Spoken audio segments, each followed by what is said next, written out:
Assalamualaikum warahmatullahi wabarakatuh.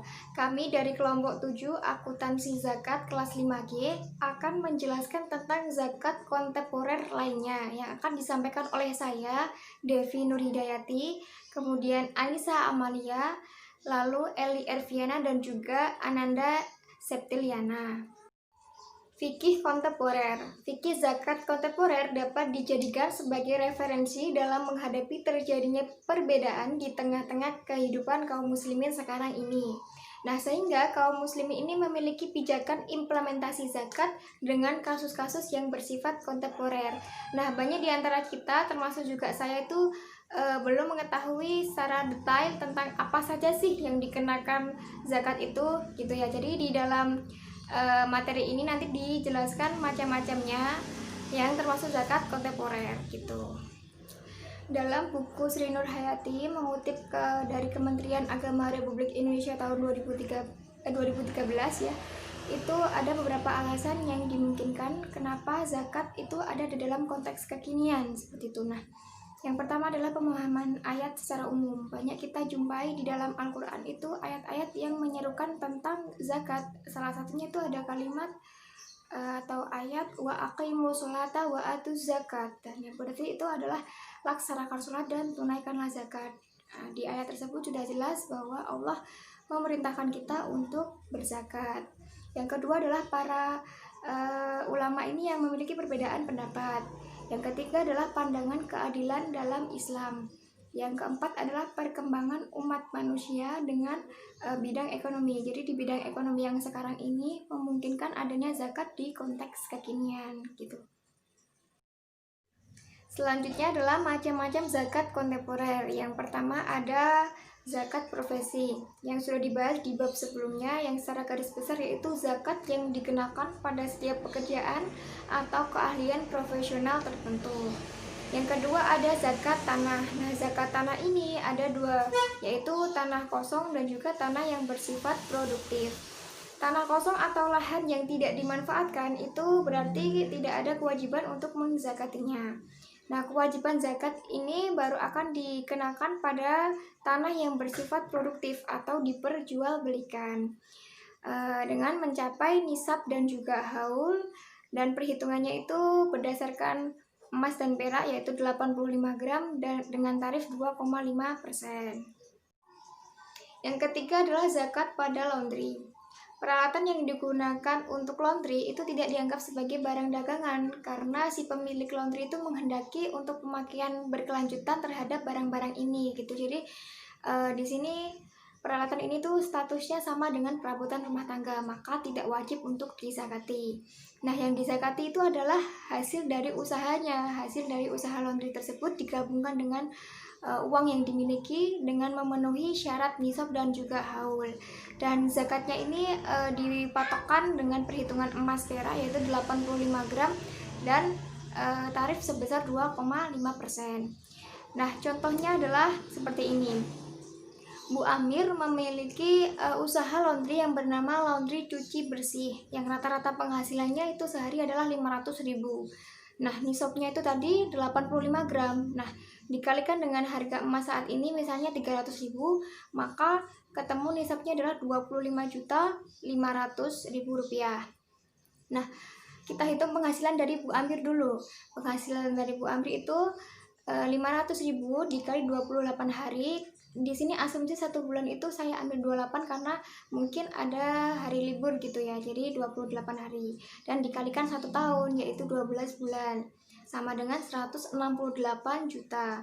Nah, setelah dikurangi dengan kebutuhan Bu Amir, utang dan juga lain-lain itu ternyata masih ada penghasilan sebesar 80 juta. Nah, maka di sini tuh lebih dari nisabnya. Jadi wajib dikenakan zakat. Nah, perhitungan zakatnya itu 2,5% dikalikan dengan 80 juta tadi, ketemu hasilnya 2 juta gitu. Jadi zakat yang dikeluarkan oleh Bu Amir atas usaha laundrynya itu adalah 2 juta.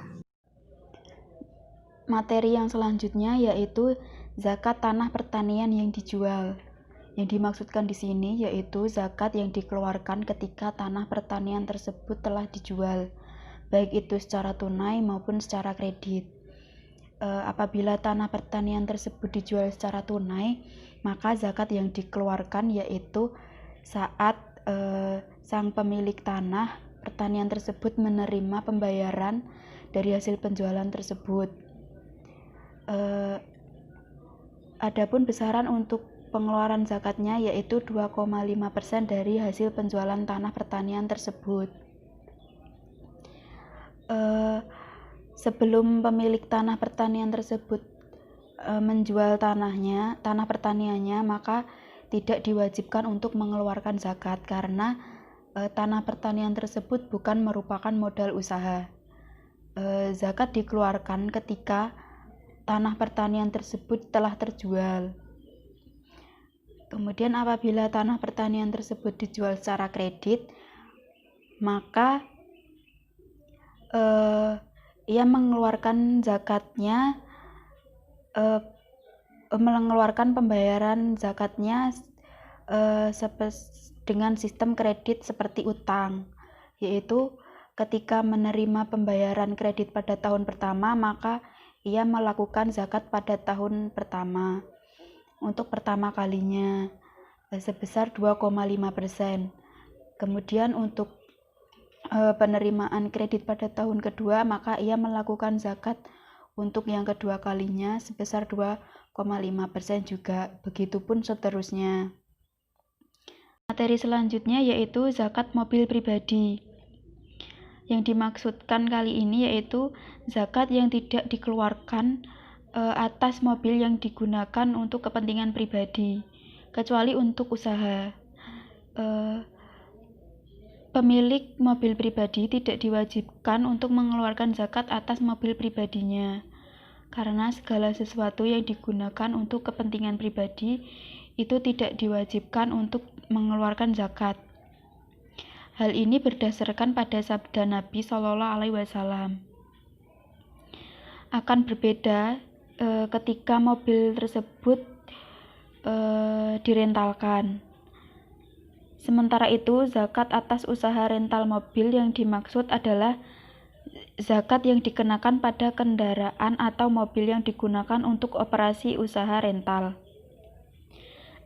Zakat yang dikeluarkan untuk operasi rental tersebut yaitu 2,5% dari hasil rental mobil tersebut. Yaitu zakat rumah kontrakan atau apartemen yang disewakan. Seperti yang telah saya sampaikan sebelumnya, apabila rumah atau apartemen tersebut digunakan untuk kepentingan pribadi untuk tempat tinggal, maka tidak diwajibkan untuk mengeluarkan zakat. Begitupun nilai rumah atau apartemen tersebut juga tidak diwajibkan untuk dikeluarkannya zakat. Zakat dikeluarkan ketika rumah kontrakan atau apartemen tersebut disewakan. Adapun besaran yang harus dikeluarkan untuk zakat yaitu 2,5 dari hasil sewa kontrakan atau apartemen tersebut ketika telah mencapai nisab dan genap 1 tahun. Materi selanjutnya yaitu zakat investasi tanah yang belum pasti waktu penjualannya, merupakan zakat yang dikenakan pada investasi namun belum diketahui kapan akan dijual. Apabila di kemudian hari investasi tanah tersebut akan dijual, maka zakatnya wajib dibayarkan setiap tahun. Namun apabila investasi atas tanah yang belum terjual, maka tidak wajib dikeluarkan zakat. Yang selanjutnya yaitu zakat modal usaha. Zakat dengan memperkirakan modal usaha karena adanya kesulitan pengakumulasian merupakan zakat yang dikenakan pada objek zakat yang mengalami kesulitan dalam penentuan modalnya. Membuat perkiraan sebenarnya tidak diperkenankan karena perkiraan hanya diperbolehkan untuk buah-buahan dan sebagian ulama mengikutsertakan tanaman-tanaman. Adapun harta itu tidak hanya sekedar dibuat taksiran, tetapi taksiran karena harta tersebut bermacam-macam wujudnya.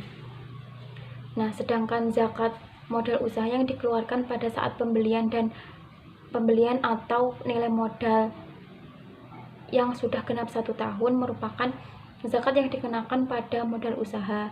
Nah, besarnya zakat itu dikeluarkan sesuai dengan nilai modal yang dikeluarkan. Nah, modal pokok itu wajib dikeluarkan karena merupakan sesuatu yang ada, sedangkan kenaikan dan penyusutan modal merupakan sesuatu yang masih diragukan.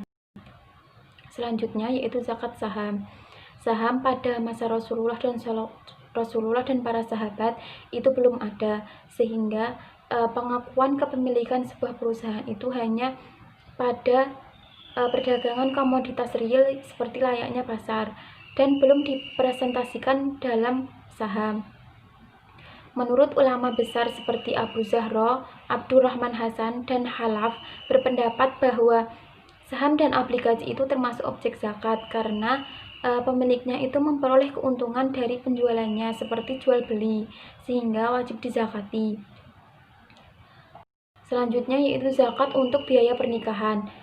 Pernikahan merupakan salah satu sunnah Rasulullah SAW dan menjadi kebutuhan bagi orang-orang yang sudah balik.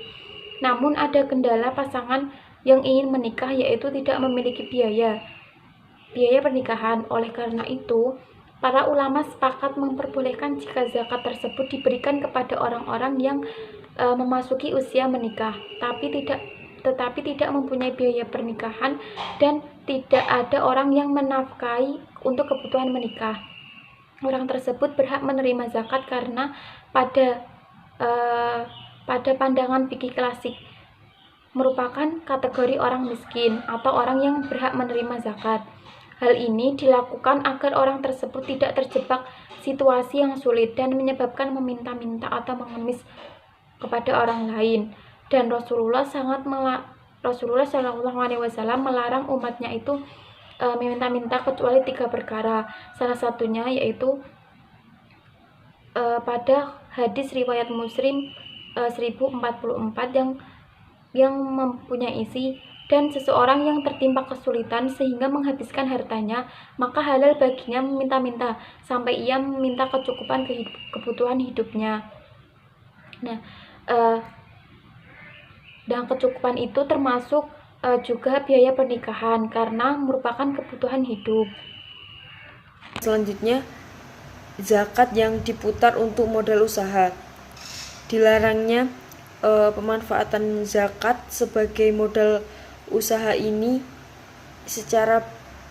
berlangsung secara keseluruhan untuk pemanfaatan zakat selain kepada 8 ansaf, yaitu fakir, miskin, amil zakat, mu'alaf, orang berhutang dan tidak mampu membayarnya, budak yang ingin merdeka, fisabilillah, dan ibnu sabil.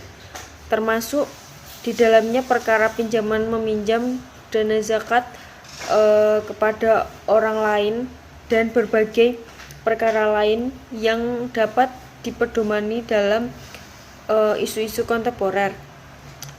Allah hanya mewajibkan penyaluran zakat kepada 8 kelompok dan di dalamnya tidak disebutkan kriteria pemberian modal usaha. Inti dari perintah syariat Islam ini adalah penjagaan agama, harta, akal, kehormatan, dan nyawa kaum muslimin. Hal itu terjadi karena isu-isu kontemporer akan berkembang mengikuti perkembangan manusia, khususnya perkembangan di bidang ekonomi. Zakat selanjutnya yaitu barang simpanan atau uang, emas, perak. Nisab emas yaitu 85 gram, perak 595 gram, uang setara dengan nilai 85 gram emas. Kadarnya 2,5%. Dan waktu pembayarannya setelah disimpan selama 1 tahun. Yang selanjutnya barang dagangan yang diperjualbelikan. Nisabnya setara dengan nilai 85 gram emas. Kadarnya 2,5% dan waktu pembayarannya setelah berjalan selama 1 tahun. Jenis zakat selanjutnya yaitu hasil pertanian atau makanan pokok. Nisabnya 653 kg atau 967,5 liter. Kadarnya 5-10%. Waktu pembayarannya setelah berjalan 1 tahun. Yang selanjutnya saham usaha dagang. Nisabnya setara dengan nilai 85 gram emas. Kadarnya 2,5%. Dan waktu pembayarannya yaitu setelah berjalan 1 tahun. Yang selanjutnya hasil investasi atau gedung kontrakan. Nisabnya setara dengan nilai 85 gram emas. Kadarnya 10% dan waktu pembayarannya mengikuti pendapatan masing-masing. Yang selanjutnya penghasilan. Nisabnya setara dengan nilai 967,5 liter beras. Terus kadarnya 2,5%. Waktu pembayarannya itu bagi golongan yang menganut diperbolehkannya zakat profesi. Sementara bagi penganut tidak bolehnya zakat profesi, hanya mengikuti kepada gabungan pendapat yang lain terpenuhnya nisab dalam haulnya. Sekian dari kelompok 7. Terima kasih. Wassalamualaikum warahmatullahi wabarakatuh.